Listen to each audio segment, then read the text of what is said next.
नमस्कार। तो आज का हम अपना नया वीडियो लेकर आए हैं।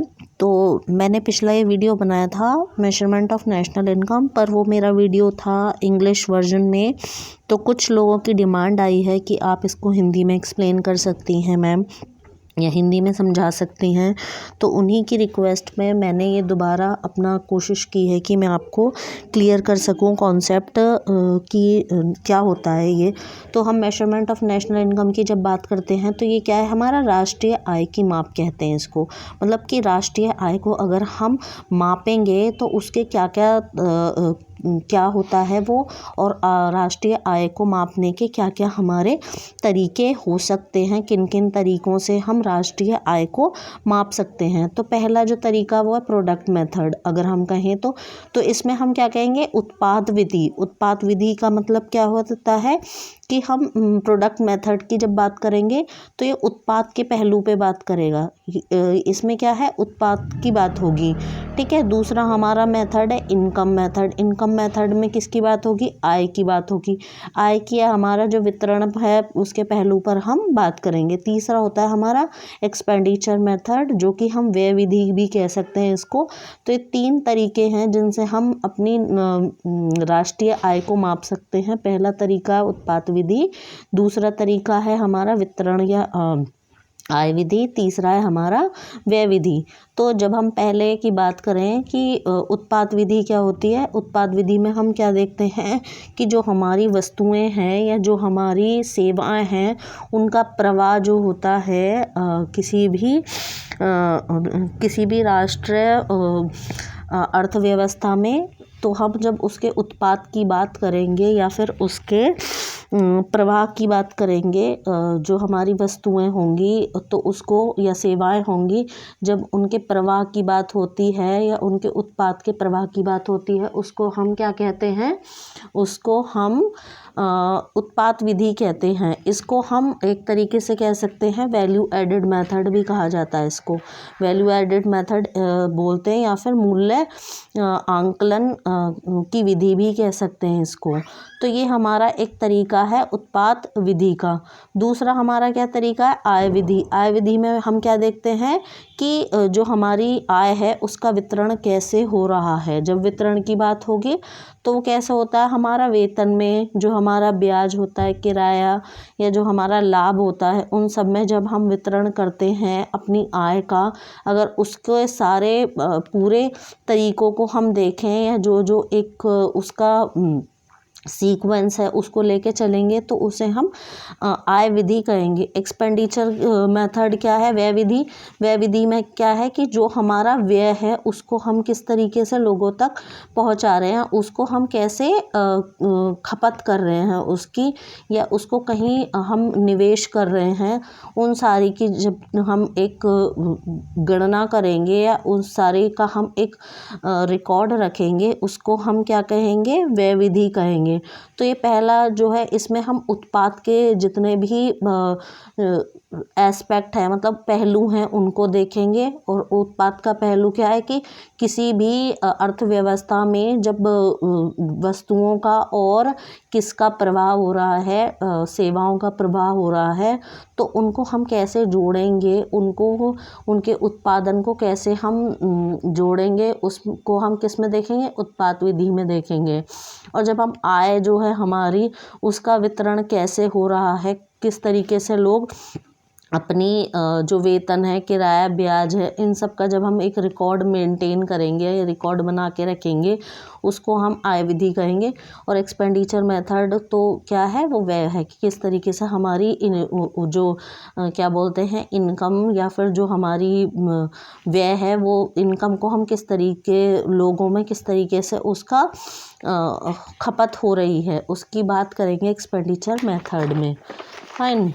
तो पहला है हमारा प्रोडक्ट मेथड, या जिसको हम उत्पाद विधि कह रहे हैं, इसको हम वैल्यू एडेड मेथड भी कहते हैं। तो इसमें हम क्या कर रहे हैं, जब हम राष्ट्रीय आय को मापेंगे, जो हमारी नेशनल इनकम है वो राष्ट्रीय आय है, जब हम उसको मापेंगे तो हम ये देखेंगे कि हर एक कोई भी अगर उस सिस्टम में या उस प्रोडक्शन में जितने भी लोग हैं उनका योगदान कितना है।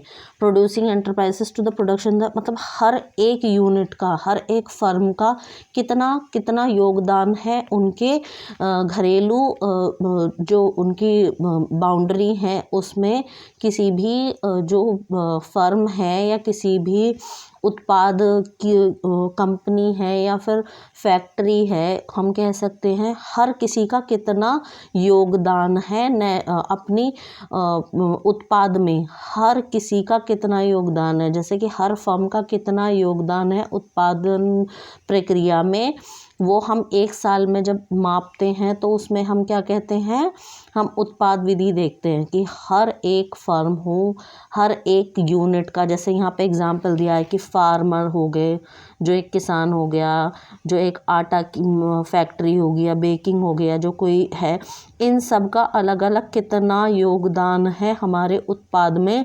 जब हम इसको आकलन करते हैं, जब हम इसको टोटल में, इन टोटालिटी में मापते हैं, उसको हम क्या कहेंगे, उसको हम उत्पाद विधि कहेंगे या फिर वैल्यू एडेड भी उसी को कहा जाता है। तो वैल्यू एडेड का फॉर्मूला क्या होता है कि किसी भी वैल्यू ऑफ आउटपुट, जो हमने अपना उत्पाद फाइनल निकाला है, वैल्यू ऑफ आउटपुट किसी भी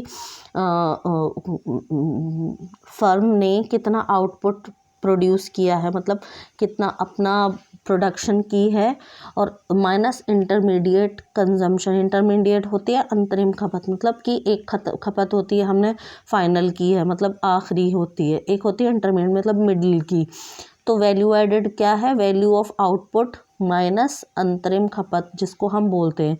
तो इसको हम कैसे कहते हैं, ये तो हमारी हो गई बिक्री, जैसे sales plus change in stock. स्टॉक में बदलाव क्या होता है, स्टॉक में बदलाव होता है, वैल्यू ऑफ आउटपुट को हम कैसे देख सकते हैं, sales plus change in stock में देख सकते हैं। और चेंज इन स्टॉक क्या, closing stock minus opening stock. तो जब ये और ये हमारे पास होगी वैल्यू, तो हम ये जान सकेंगे कि वैल्यू एडेड होता क्या है या वैल्यू एडेड किसको कहा जाता है। तो ये एक फॉर्मूला है जो हमें याद करना पड़ता है कि वैल्यू एडेड होता क्या है।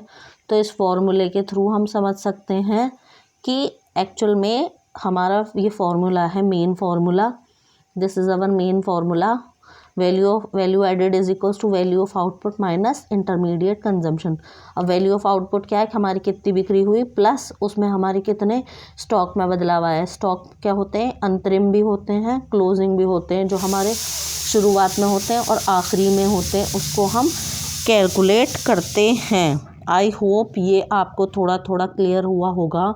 तो जब हम ये एक फॉर एग्ज़ाम्पल, ये हमारा क्या है, हमने एक एग्ज़ाम्पल के थ्रू बताया कि हमारे जितने भी हम चीज़ें हैं वो प्रोड्यूस कर रहे हैं, या फिर इसको कह सकते हैं किसी भी अर्थव्यवस्था में ये अलग अलग फर्में हैं जो काम कर रही हैं।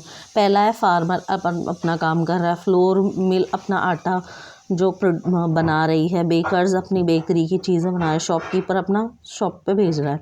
तो अब उन्होंने वैल्यू, मतलब उन्होंने पूरी जो जितना भी प्रोडक्शन किया, जितना भी उत्पाद किया, उनके पास जो चीज़ें बन के निकली वो क्या है, 600 यूनिट की बन के निकली। फॉर एग्ज़ाम्पल अगर उनका फर्म की है या कट कटा के उनके पास 600 यूनिट आए, ठीक है। फ्लोर मिल के पास 800 आए, बेकर के पास 1000 आए, शॉपकीपर के पास 1200 आए।